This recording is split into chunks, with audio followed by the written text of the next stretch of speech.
এই যে এখানে ডাল রান্না হয়ে গেছে, পেঁপে দিয়ে আর বিনস দিয়ে ডাল রান্না করেছি। এখানে ভাত বসিয়েছি, ভাতটা হয়ে গেলে মাংস করব, চিকেন বাংলা মাংস।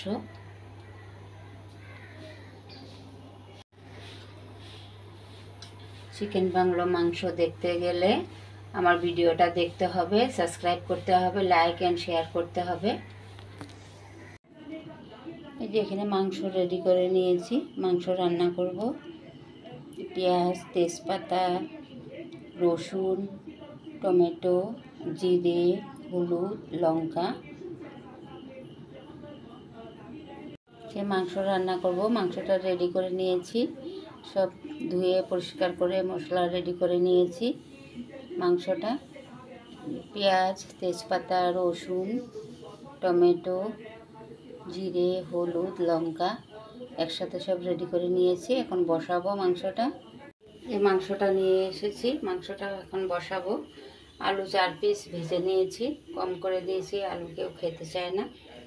তো এখন দিয়ে দিচ্ছি, কড়া তেল দিয়েছি, জিরে দিয়ে দিচ্ছি।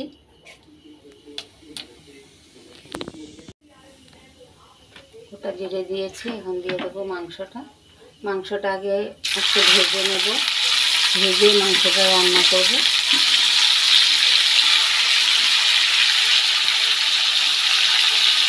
হলুদ দিয়ে দিচ্ছি, নুন দিয়ে দিচ্ছি। হলুদ আর নুন দিয়ে আগে মাংসটা ভালো করে ভেজে নেব।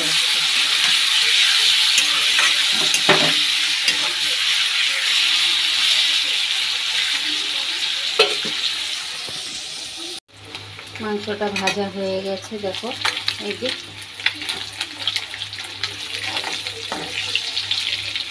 তো এখন দিয়ে দেবো টমেটোটা, গ্রেট করে রাখা টমেটো। টমেটো আর নুন দিয়ে একটু নেড়ে দেবো।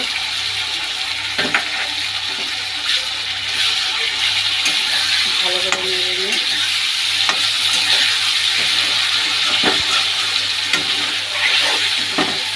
দিয়ে দেবো জিরে, হলুদ, লঙ্কা, দুটো কাঁচা লঙ্কা দিয়েছি। একটু নাড়বো, ভালো করে মিক্স করবো।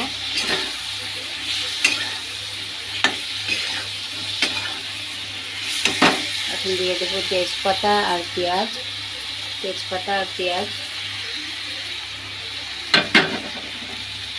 রসুনটা একটু পরে দেবো।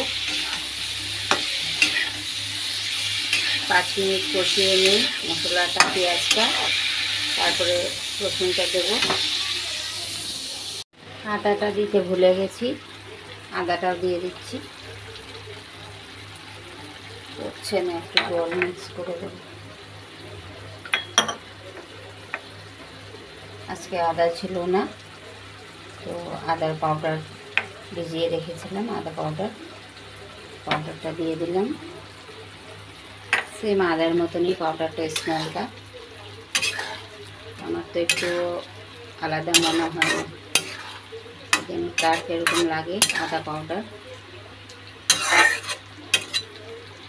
একটু ঢাকা দিয়ে দেবো।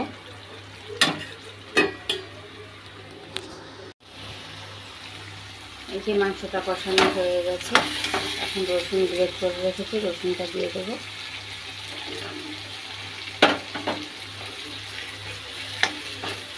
আর একটু ভালো করে কষিয়ে নেব, একটু ভাজবো মশলাটা, তারপরে হয়ে যাবে।